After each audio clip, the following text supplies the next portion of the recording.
Hey guys, welcome back to my channel. Today I wanted to give you all the story of Oliver's birth. It's something I've been meaning to do for a very long time, but just never got around to doing it. I actually did film it once. I think he was about 3 or 4 months old, and I just never, edited it, and I think I actually lost some of it. So here I am again, going to tell you Oliver's birth story. So I apologize that some of the details will probably be a little bit hazy for me, like specific time frames and things like that, but you will get the gist of it, I promise.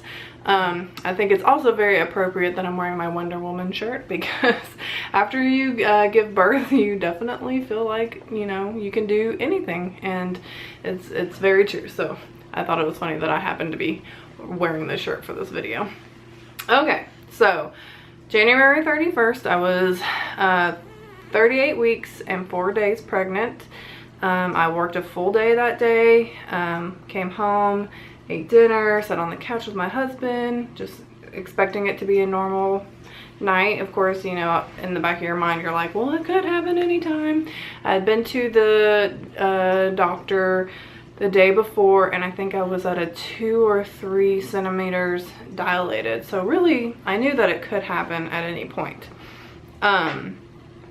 So I was sitting there, my water broke.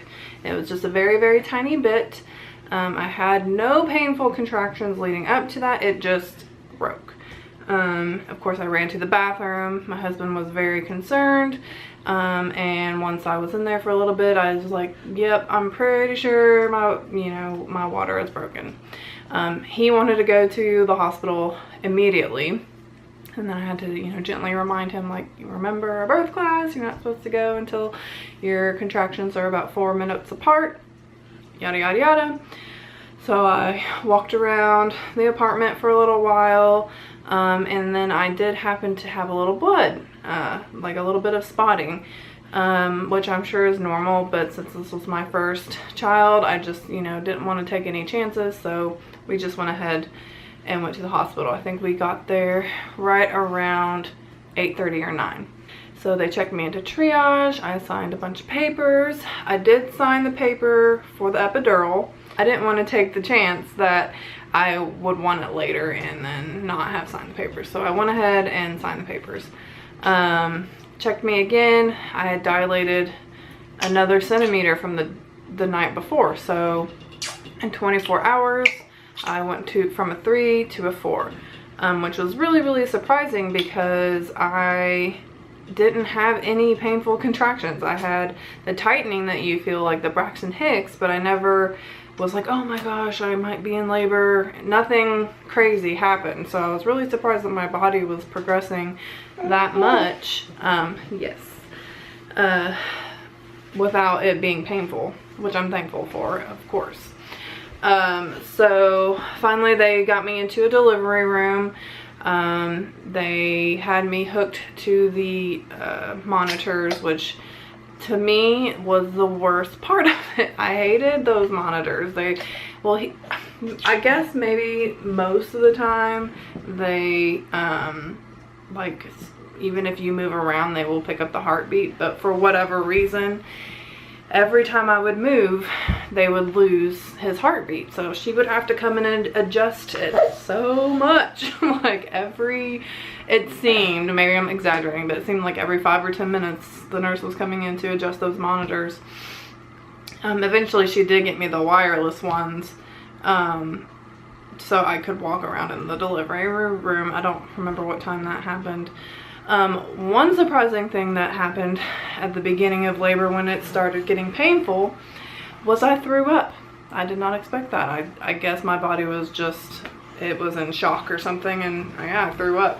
But when I started having the painful contractions, it was probably 10 or 11 p.m. and I, the entire time, had back labor. So I cannot tell you what contractions feel like in your uterus. I have no idea.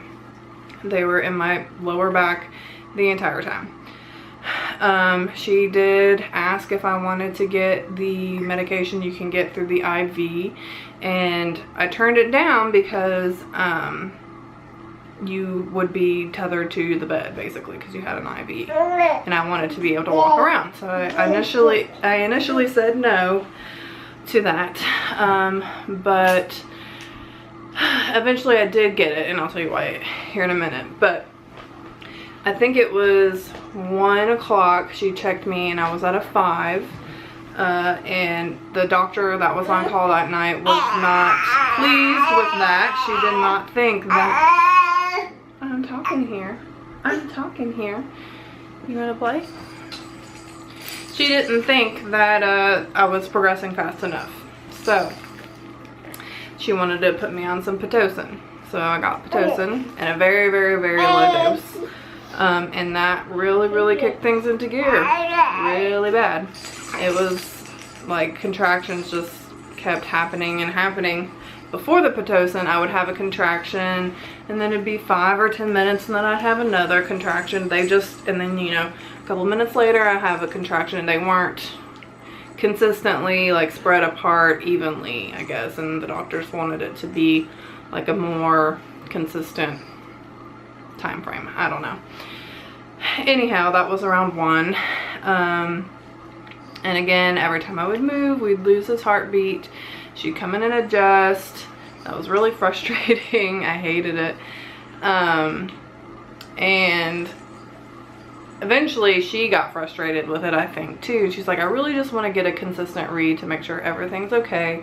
So I want you to lay down so that we can, you know, for maybe a half hour, get a consistent read on his heartbeat. So in my mind, I was like, well, if you're gonna make me lay down anyway, I might as well get the pain meds.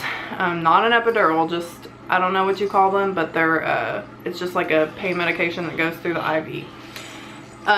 So I got that, and let me tell you what, that I call BS on those things, because I didn't get any pain relief. It was the contractions started to get, you know, more painful. I couldn't move. I was laying on my back. It was horrible. The only thing I will say it did for me was it made me sleep, because literally in between contractions, I would have a contraction and I would just pass out. Like, it wasn't a choice. It wasn't like, oh, I'll go to sleep now. No, the medication was so strong, it just made me pass out. And then the next contraction that happened, I'd wake up, experience it completely, no dulling of the pain at all, and then I'd pass out again. That happened for a couple of hours, but I did get some sleep, so you know, this was happening through the night, so I guess I could be grateful for that, at least that I got a little bit of sleep. Let me think, what else? So yeah, I think she came back in around 6 o'clock. The doctor had left, okay? Because she was on call. She wasn't my doctor. My doctor, that happened to be the one night that she wasn't on call. So I didn't get my doctor. So she left because she just was like, well, there's no way she's gonna deliver before 7, which is when they do the shift change. And so the doctor left. The nurse came back in around 6. And I was like, please check me, because the contractions, they were so close together and they weren't going back down. So if you don't know, I'm sorry, this light is like in my face. A contraction, you know, you feel it coming, it comes like a wave, and then it peaks, and then it comes back down, and then you don't have any pain. But when you get into that transitional phase, for me anyway, they came and they peaked and they barely went back, you know, down. So I was in pain, like a high amount of pain for, you know, a sustained amount of time. So at 6, I was like, please check me. I have to be at least, you know, an 8 or something. And she said to my husband, she was like, well, hopefully you're a 6. Remember, I was a 5 at 1. Or around there anyway. And I looked at my husband, I was like, in my head, telling him, if I'm not an 8, I don't know if I can get through this without an epidural, because it was that bad. I just couldn't imagine it getting worse than it was, and me not, you know, and me surviving, really, is what it came down to, is feeling like I was gonna die. So she checked me and I was at a 9, thank goodness. So really, he had 1 centimeter to go before I could start pushing, and I'm pretty sure that didn't take too long to get to 10. So they called the doctors. They said she's out of 9. We're gonna start pushing soon. So she was rushed in real quickly. I started pushing before she got there. I think I started pushing at like 6:45 a.m. And she finally got there about 10 minutes before he was born, and helped me the rest of the way. And really the pushing was not that bad. It was actually a relief to know that like it was really close to being over.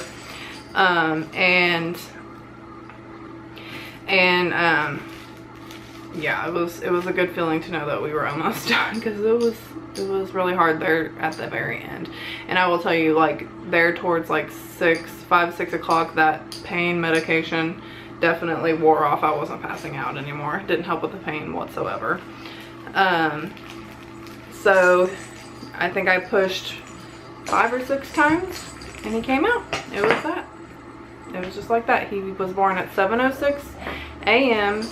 weighing 7 pounds 6 ounces on February 1st, 2017. So that is his birth story. It was great. I mean, other than the monitor thing and you know, the back labor, and you know, it really wasn't horrible. I would do it all over in a heartbeat without the epidural, and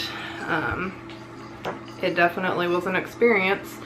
And days later, after we were home, I actually was kind of sad because I wanted to do it all again. You know, the hospital experience and the whole thing went by so fast that I was like, I just want to do it again. And not in a way like, oh, I want to get pregnant and have another baby. No, I wanted to give birth to him again. And I know that's probably weird, but that is all.